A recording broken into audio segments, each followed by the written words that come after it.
San Francisco in the roaring 20s is a city that hasn't quite shaken her old self. Scratch the surface of civilization, and out pumps the hot, chaotic blood of her Barbary Coast days. Sometimes somebody needs help bringing order back to this chaos, and that's where I come in. I work for the Federated Detective Agency.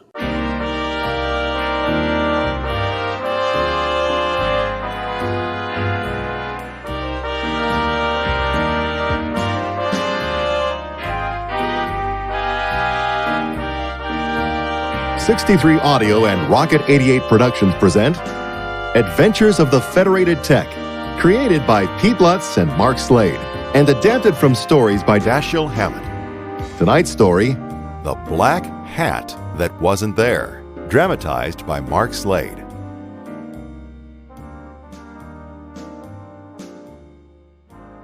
Listen, Mr. Zumwalt, you're holding out on me, and it won't do. If I'm going to work on this for you, I've got to have the whole story. Lester Zumwalt looked thoughtfully at me for a moment through screwed-up blue eyes.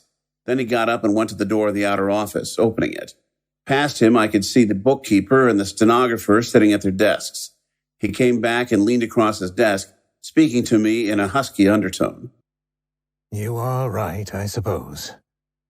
But what I am going to tell you must be held in the strictest confidence. About 2 months ago, one of our clients, Stanley Gorham, turned $100,000 worth of Liberty bonds over to us.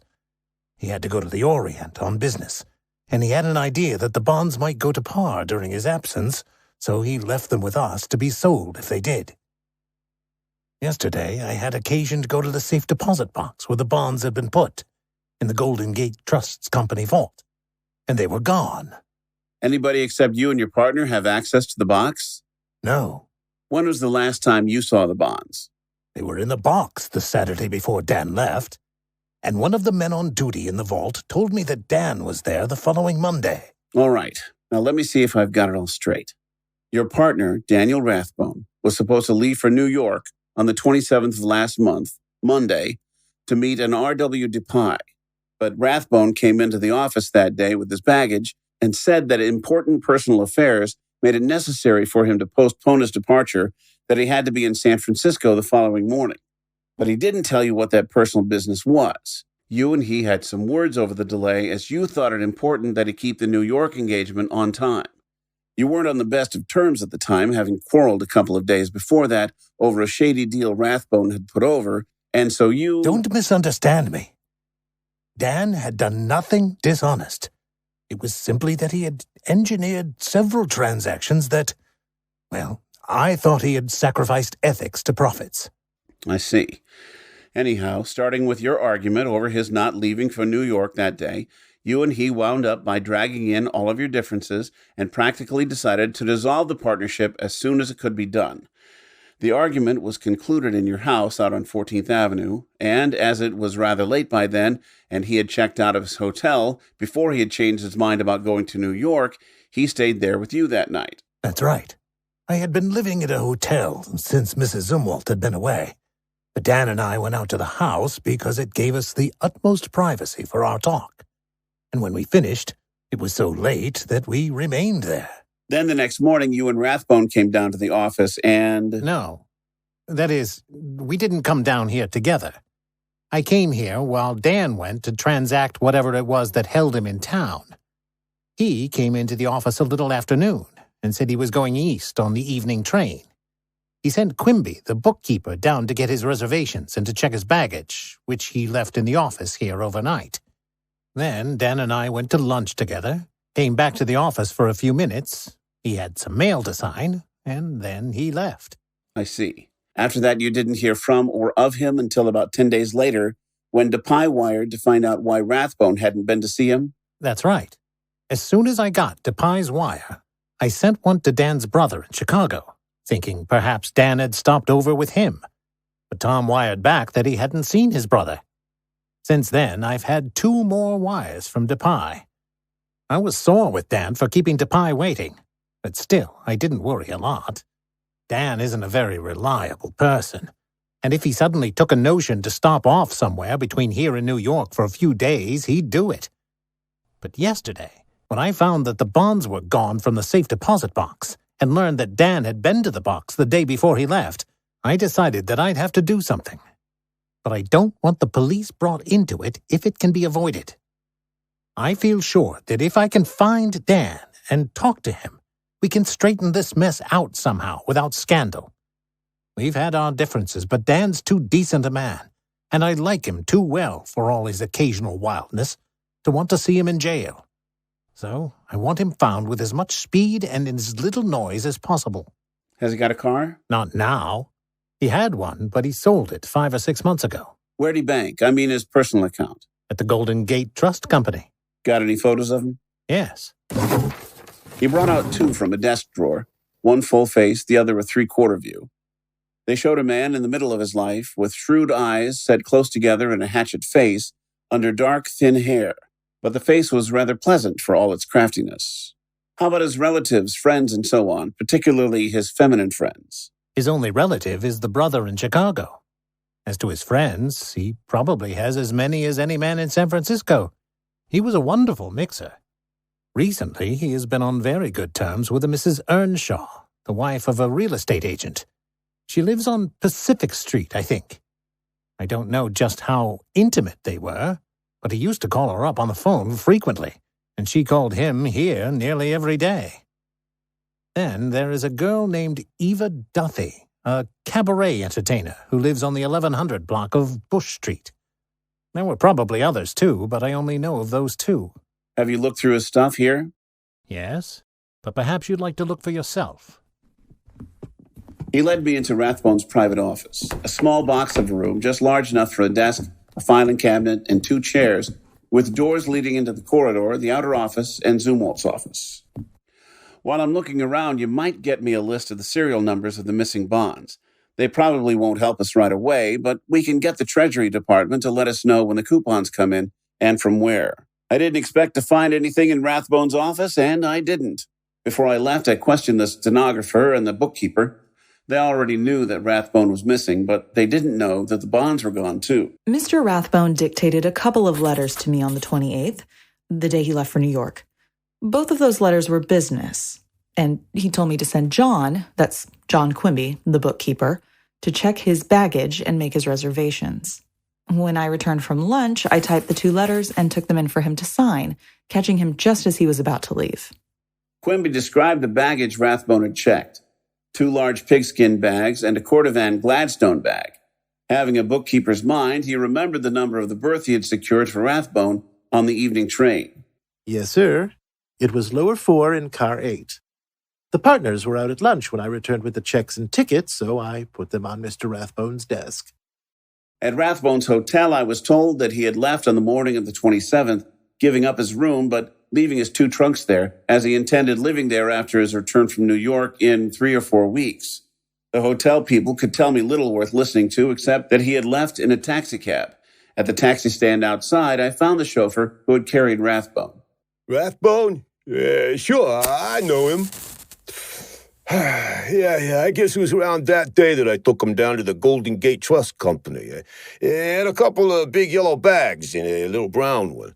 He rushed into the bank carrying that little one and right out again, looking like someone had kicked him on his corn. Had me take him to the Phelps building, and he didn't give me a nickel over my fare. The Phelps building was where the offices of Rathbone and Zumwalt were located, by the way. At the Golden Gate Trust Company, I had to plead and talk a lot, but they finally gave me what I wanted. Rathbone had drawn out his account a little less than $5,000 on the 25th of the month, the Saturday before he left town. From the trust company, I went down to the ferry building baggage rooms. The bribe of a cigar got me a look at the records for the 28th. Only 1 lot of 3 bags had been checked to New York that day. I telegraphed the numbers and Rathbone's description to the agency's New York office, instructing them to find the bags and, through them, find him. Then it was off to the Pullman Company. I'm sure we can find that information for you, sir. It appears that Pullman Car 8 was a through car from San Francisco all the way to New York. If you'll check back in a couple hours, we'll be able to tell you whether Mr. Rathbone had occupied his berth all the way. Telephoning will be just fine, sir. When you ring, Ask for me. A dozen copies? And you want a rush job? Sure, Mac. Just leave this photo with me and we'll get it done.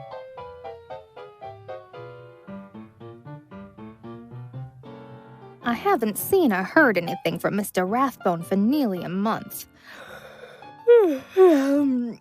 I called him up at his hotel the other night. I had a party I wanted to ring him in on, but they told me he was out of town and wouldn't be back for a week or two. This Eva Duthie, one of Rathbone's lady friends, was an undersized blonde girl of somewhere between 19 and 29, depending on whether you judged her by her eyes or by the rest of her face. I asked her another question, and she said, Yes, we were pretty good friends, but not especially thick. You know what I mean. We had a lot of fun together, but neither of us meant anything to the other outside of that. Dan is a good sport, and so am I. Mrs. Earnshaw, Rathbone's other friend, wasn't so frank, but she had a husband, so that makes a difference. She was a tall, slender woman, as dark as a gypsy, with a haughty air and a nervous trick of chewing her lower lip. We sat in a stiffly furnished room, and she stalled me for about 15 minutes until I came out flat-footed with her. It's like this, Mrs. Earnshaw. Mr. Rathbone has disappeared, and we're going to find him. You're not helping me, and you're not helping yourself. I came here to get what you know about him. I could have gone around asking a lot of questions among your friends, and if you don't tell me what I want to know, that's what I'll have to do. And while I'll be as careful as possible, still there's bound to be some curiosity aroused, some wild guesses, and some talk. I'm giving you a chance to avoid all that. It's up to you. You are assuming that I have something to hide? I'm not assuming anything. I'm hunting for information about Daniel Rathbone. She bit her lip on that for a while, and then the story came out bit by bit, with a lot in it that wasn't any too true, but straight enough in the long run. Stripped of the stuff that wouldn't hold water, it went like this. Dan and I planned to run away together. I left San Francisco on the 26th, going directly to New Orleans. He was going to leave the next day, making it look like he was going to New York. But he was to change trains somewhere in the Middle West and meet me in New Orleans. From there, we were going to Central America. No, I don't know anything about any bonds, nor what he was planning to do with them. Anyway, I carried out my part of the plan, but Dan never showed up in New Orleans. I wasn't too happy about getting jilted, so I didn't put any effort into finding out what had kept him from joining me. No, I didn't try to get in touch with him. My husband arrived in New Orleans a short time later. I hadn't been very careful about covering my tracks, and private detectives had located me easily. He persuaded me to come back to San Francisco, not knowing that it was another man who'd caused me to run away. Mrs. Earnshaw's story rang true enough, but just to play safe, I put out a few feelers in the neighborhood, and what I learned seemed to verify what she had told me. I gathered that a few of the neighbors had made guesses that weren't a million miles away from the facts. After that, I got the Pullman Company on the phone. Yes, sir. I'm sorry to report that lower berth number 4 in car number 8, leaving for New York on the 28th, was not occupied at all. Zumwalt was dressing for dinner when I went up to his hotel room. I told him all that I had learned that day and what I thought of it. Everything makes sense up until Rathbone left the Golden Gate Trust Company vault on the 27th, and after that, nothing does. He'd planned to grab the bonds and elope with this Mrs. Earnshaw, and he'd already drawn all his own money out of the bank. That's all orderly. But why should he have gone back to the office? Why should he have stayed in town that night? What was the important business that held him? Why should he have ditched Mrs. Earnshaw? Why didn't he use his reservations at least part of the way across the country as he had planned? False trail, maybe, but a rotten one. There's nothing to do, Mr. Zumwalt, but to call in the police and the newspapers and see what publicity and a nationwide search will do for us. But that means jail for Dan, with no chance to quietly straighten the matter up. It does, but it can't be helped. And remember, you've got to protect yourself. You're his partner, and while not criminally responsible, you are financially responsible for his actions. You've got to put yourself in the clear. Well, yes. I suppose you are right. All right. I'll get on the horn with the police and the papers. For 2 hours, I was busy giving all the dope we had to the police, and as much as we wanted published, to the newspapers. Luckily, they had photographs of Rathbone taken a year before when he had been named as co-respondent in a divorce suit. Then I called the agency office. Sam? Hi, yeah, it's me. Grab a pencil. I want to send off 3 telegrams. You ready? Okay. First, to the New York office, asking that Rathbone's baggage be opened as soon as the necessary authority can be secured. What? Well, if he didn't go to New York, the baggage should be waiting at the station, right? Next, to Chicago, asking that Rathbone's brother be interviewed and then shadowed for a few days. Lastly, one to New Orleans to have the city searched for him. Got all that? Fine. If the old man asks, I've gone home to bed.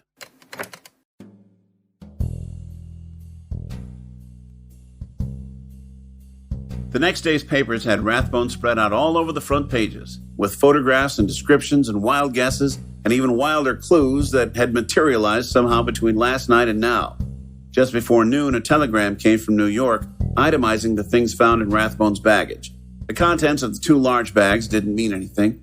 They might have been packed for use or for a stall, but the things in the Gladstone bag, which had been found unlocked, were puzzling. Boiled down, they consisted of silk pajamas, shirts, underwear, neckties, handkerchiefs, toiletries, a map of Honduras, a Spanish-English dictionary, a pint of scotch, and a .32 caliber revolver.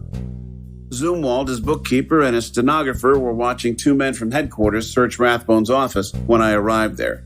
After I showed them the telegrams, the detectives went back to their examination. What's the significance of that list? It shows that there's no sense to this thing the way it now stands.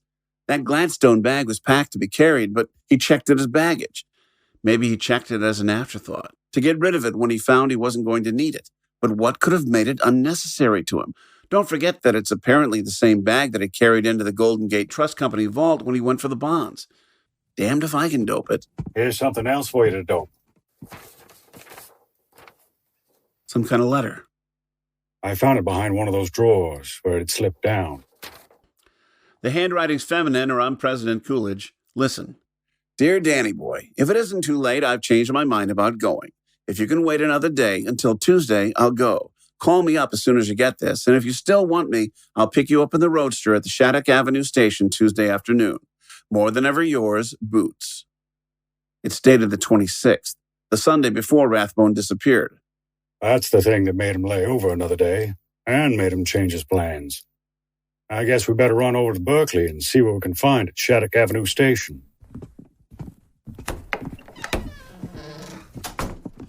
Mr. Zumwalt, how about this stenog of yours? Mildred? What about her? Is she... How friendly was she with Rathbone? Miss Narbet is to be married to me as soon as my wife gets her divorce. That is why I canceled the order to sell my house. Now, would you mind telling me just why you asked? just a random guess. I don't want to overlook any bets. But now that's out of the way. It is. And it seems to me that most of your guesses have been random ones. If you will have your office send me a bill for your services to date, I think I can dispense with your help. Just as you say, but you'll have to pay for a full day today. So if you don't mind, I'll keep working at it until tonight. Very well. But I am busy, and you needn't bother coming in with any reports. All right. I made my way up Market Street, bumping shoulders and stepping on people's feet as I mulled things over. I decided to call the old man and get his take on things. Suppose the 2 partners are in this thing together. That seems like an interesting theory. Yes, sir. One of them would have to be the goat, and that part fell to Rathbone. Zumwalt's manner and action since his partner's disappearance fit that theory well enough. Yes. That letter from Boots had not been in the desk when I searched it. I took every drawer out and even tilted the desk to look under it. Then the letter seems to have been a plant. And then again, maybe Zumwalt had given me the air because he was dissatisfied with the work I had done and peeved at my question about the girl. And maybe not. It's not unknown for a criminal to give himself the appearance of innocence by employing a private detective before calling in the police. You're right. Then the private sleuth would tell the client everything he learned, every step he took, giving Zumwalt an opportunity to correct any mistakes or oversights in the partner's plans before the police came into it. And if the private detective got on dangerous ground, he could be called off. You seem to have things well in hand. See what you can do in the final few hours of Mr. Zumwalt's employ. Several decades of sleuthing have left the old man completely without emotion, but that doesn't mean he's lost his oomph. Whenever he says something seems to be a thing, that tells me I'm heading in the right direction. I left the drugstore phone booth and took in a cup of coffee and a sandwich at the counter while I mulled things over. Now, suppose Rathbone was found in some city where he was unknown, and that would be where he'd go. Zumwalt would volunteer to go forward to identify him. He would look at him and say, "No, that's not him." Rathbone would be turned loose, and that would be the end of that trail. This theory left the sudden change in Rathbone's plans unaccounted for, but it made his return to the office on the afternoon of the 27th more plausible. He had come back to confer with his partner over that unknown necessity for the change, and they had decided to leave Mrs. Earnshaw out of it. Then they had gone out to Zumwalt's house. For what?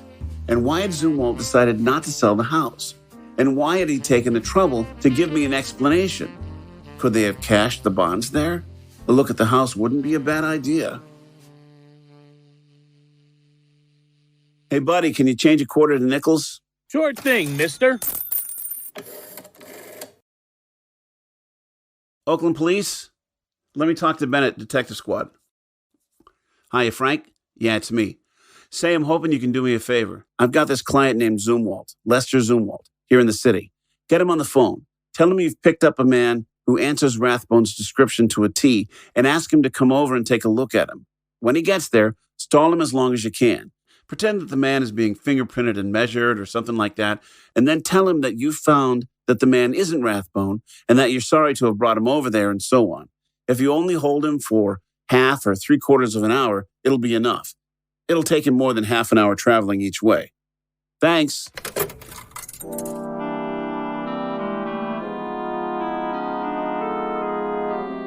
I stopped in at the office, stuck a flashlight in my pocket, and headed for 14th Avenue. Zumwalt lived in a 2-story, semi-detached house, and the lock on the front door held me up about 4 minutes. A burglar would have gone through it without checking his stride.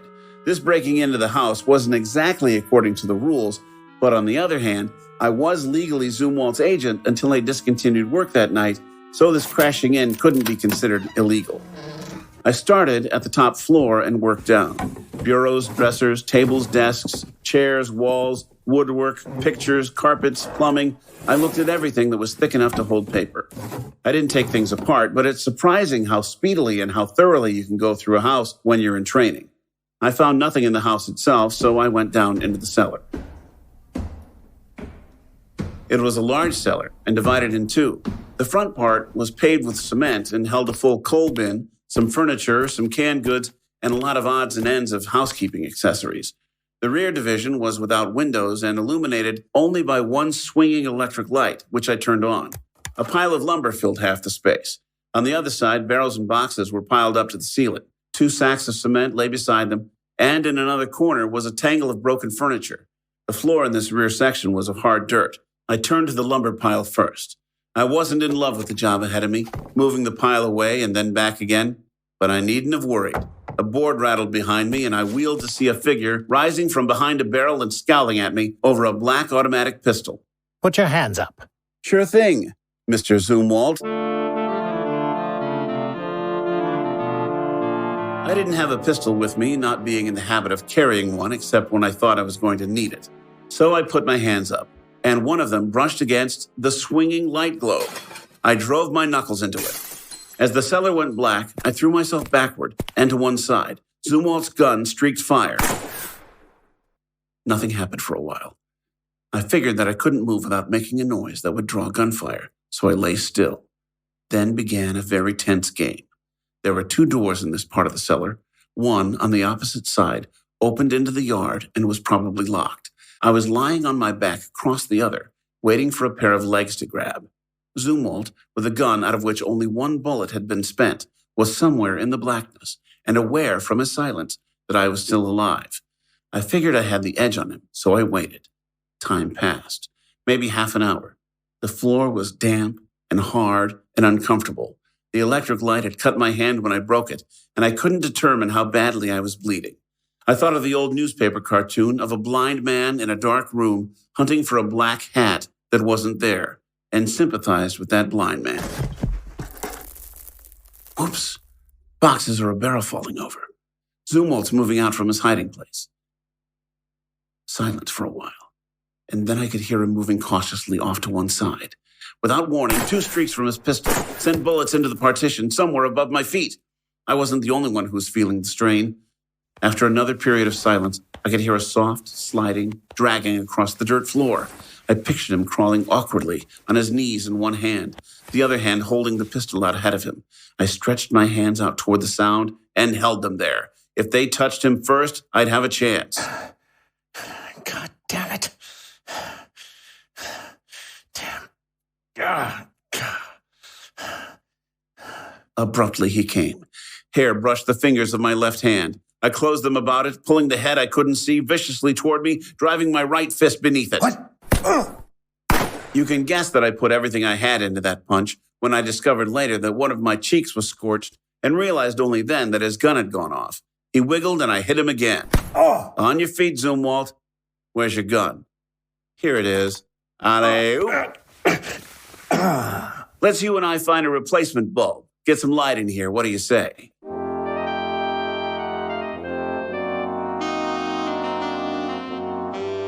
Are you recovered yet, Zumwalt? Feeling fine? Good. Now dig it up. That was a safe way of putting it. I wasn't sure what was buried or where it would be, except that his selecting this part of the cellar to wait for me in made it look as if this was the right place. You'll do your own digging. Maybe, but I'm going to do it now, and I haven't the time to tie you up. So if I've got to do the digging, I'm going to crown you first, so you'll sleep peacefully until it's all over. Yes, all right, I'll do it. There's a spade behind the lumber pile. He moved some of the barrels to one side and started turning up the dirt. When a hand, a man's hand, dead yellow where the damp dirt didn't stick to it, came into sight, I stopped him. I had found it, and I had no stomach for looking at it after 3 weeks of lying in the wet ground. It couldn't be helped. It couldn't be helped.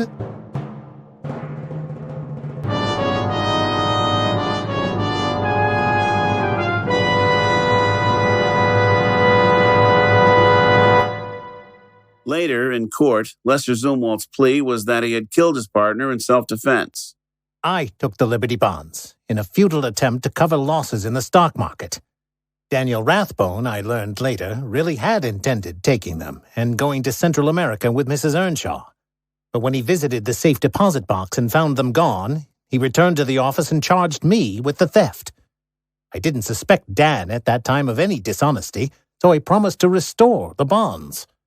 I invited him to my house to discuss the matter. Dan was dissatisfied with my plan of restitution and attacked me. He was killed in the struggle. As far as Mildred Narbett, my stenographer, is concerned, I confessed the whole story to her and persuaded her to help me. Between us, we made it appear that Daniel had been in the office for a while the next day, the 28th, and had then left for New York.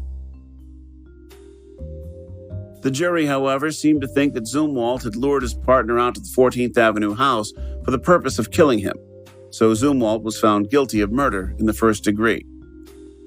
The first jury before which Mildred Narbett was tried couldn't agree on a verdict. The second jury acquitted her, holding that there was nothing to show that she had taken part in either the theft of the bonds or the murder, or that she had had any knowledge of either crime until afterward, and that her later complicity was, in view of her love for Zumwalt, not altogether blameworthy.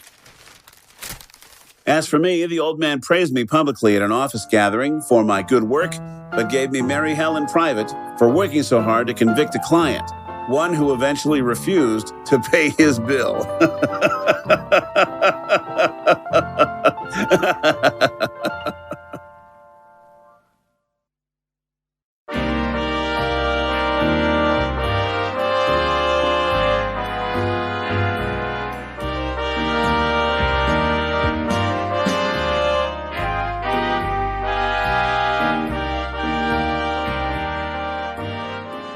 You have been listening to The Black Hat That Wasn't There, Episode 4 of Adventures of the Federated Tec.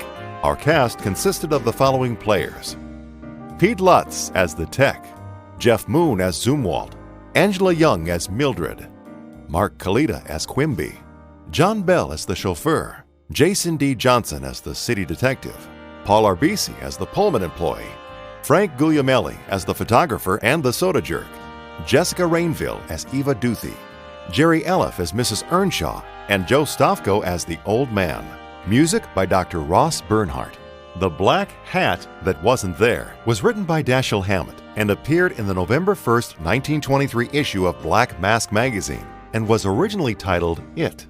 Adaptation by Mark Slade. Script editing by Pete Lutz. Mixing and mastering were performed by Daniel French of Fishbonius Productions. This program was produced under the supervision of Pete Lutz.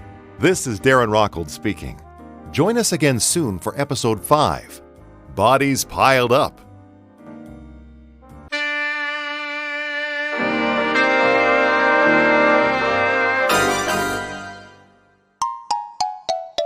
'63 Audio. 88 Production.